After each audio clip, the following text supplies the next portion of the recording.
മമ്മൂക്ക കൈ പിടിച്ചുയർത്തിയ ഒരുപാട് സംവിധായകന്മാരുണ്ട്. അതായത് മമ്മൂക്ക കൈ പിടിച്ചുയർത്തിയ ഒരുപാട് സംവിധായകന്മാരെന്ന് പറഞ്ഞാൽ ഒരുപാട് സംവിധായകന്മാരുണ്ട്. മമ്മൂക്ക അവസരം കൊടുത്തിട്ട് അവര് വലിയ വലിയ സംവിധായകന്മാരുണ്ട്. അപ്പോൾ അങ്ങനത്തെ സംവിധായകന്മാർ ആരൊക്കെയാണ് എന്നുള്ളത് ചെറിയൊരു വിവരണം. അപ്പോൾ നമുക്കൊന്ന് നോക്കാം ആരൊക്കെയാണ് അവർ എന്നുള്ളത്. അപ്പോൾ എന്തായാലും ഒന്ന് നോക്കാം. രാജമാണിക്യം 2005 ഇറങ്ങിയ സിനിമയാണ്. അൻവർ റഷീദാണ് അതിലെ സംവിധായകൻ.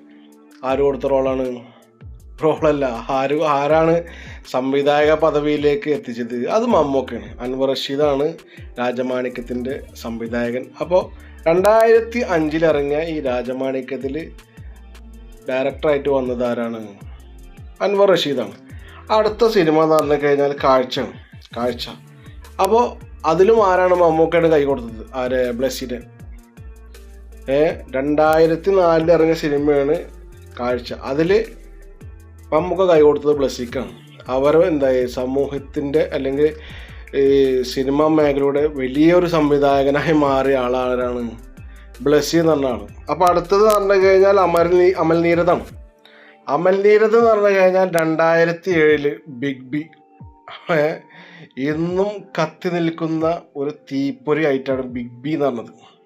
അപ്പം അതിലൂടെ മുഖ്യധാര സംവിധായകനായി മാറിയ ആളാരാണ്? അമൽ നീരദാണ്, ബിഗ് ബി എന്ന് പറഞ്ഞ സിനിമയിലൂടെ. അതുപോലെ തന്നെ പോക്കിരി രാജ 2010 വൈശാഖാണ് സംവിധായകൻ. 2010 വൈശാഖ്. പോക്കിരി രാജ നമുക്കൊക്കെ അറിയാം, ബമ്പ ഹിറ്റ് എന്ന് പറഞ്ഞു കഴിഞ്ഞാൽ ബമ്പ ഹിറ്റായ സിനിമയാണ്. സൂപ്പർ ഹിറ്റ് എന്ന് പറഞ്ഞു കഴിഞ്ഞാലൊക്കെ അങ്ങനത്തെ ലെവലിൽ പോക്കിരി രാജ 2010. അതുപോലെ തന്നെ 2009 ഒരു സിനിമ ഇറങ്ങിയിട്ട് ഡാഡി കൂൾ. അതിൻ്റെ സംവിധായകൻ ആരാണ്? ആഷിഖ് അബാണ്. അത് നല്ല ഹിറ്റായ സിനിമയാണ്. അങ്ങനെ മമ്മൂക്ക കൈ കൊടുത്തവരെന്ന് പറഞ്ഞു കഴിഞ്ഞാൽ കൈ കൊടുത്ത് സംവിധായകരുടെ മുൻനിരയിലെത്തിയ താരങ്ങളാണ് ഈ പറഞ്ഞ ആൾക്കാരൊക്കെ. അതുപോലെ തന്നെ വേറെ സംവിധായകനാണ് മാർട്ടിൻ പ്രക്കാട്ട് എന്ന് പറഞ്ഞു കഴിഞ്ഞാൽ 2010 ബെസ്റ്റ് ആക്ടർ എന്ന് പറഞ്ഞ സിനിമ ഉണ്ടല്ലോ, ബെസ്റ്റ് ആക്ടർ. ആ സിനിമയിലൂടെയാണ് ഈ മാർട്ടിൻ പ്രക്കാട്ട് മുൻനിര സംവിധായകരിലേക്ക് വന്നത്. മമ്മൂക്ക കൈ പിടിച്ചുയർത്തിയവരാണെന്നൊക്കെ. അതുപോലെ തന്നെ the great father 2017 great father Haneef അദേനിയാണ് അതിൻ്റെ സംവിധായകൻ. അതും ഈ പറഞ്ഞ പോലെ തന്നെ മമ്മൂക്ക കൈ പിടിച്ചുയർത്തിയ ആൾക്കാരിൽപ്പെട്ട ഒരാളാണ്. അതുപോലെ തന്നെ ഒരു മറവത്തൂർ കനവിൻ്റെ കാര്യം പിന്നെ പറയേണ്ട ആവശ്യമില്ലല്ലോ. ലാൽ ജോസിൻ്റെ പടമാണ്. 1998 മറവത്തൂർ കനവ് കാണാത്തവരായിട്ട് വളരെ ചുരുക്കം ആൾക്കാരുണ്ടാവുള്ളൂ. അത്രയും ഹിറ്റ് നടന്നു കഴിഞ്ഞാൽ അത്ര ആ ചാണ്ടിച്ചൻ്റെ ഒരു പെർഫോമൻസ് ഉണ്ടല്ലോ, ഒരു വല്ലാത്തൊരു പെർഫോമൻസ് ആയിട്ട് വലിയൊരു താരനിരൊക്കെ ഉണ്ടായിരുന്നു എങ്കിലും മമ്മൂക്കാടെ ചാണ്ടിച്ചൻ്റെ ഒരു പെർഫോമൻസ് ഉണ്ടല്ലോ, അതൊരു വല്ലാത്തൊരു പെർഫോമൻസ്. ലാൽ ജോസിൻ്റെ ഫസ്റ്റ് പടമാണ് മമ്മൂക്കാടായിട്ടുള്ളത്. അതാണ് മമ്മൂക്ക കൈ പിടിച്ചുയർത്തിയ സംവിധായകരിൽപ്പെട്ട ഒരു സംവിധായകർ. അതുപോലെ തന്നെ 2023 കണ്ണൂർ സ്ക്വാഡിൻ്റെ സംവിധായകൻ ഉണ്ടല്ലോ, കണ്ണൂർ സ്ക്വാഡിൻ്റെ സംവിധായകൻ ആരാ? റോബി വർഗീസ് രാജ്.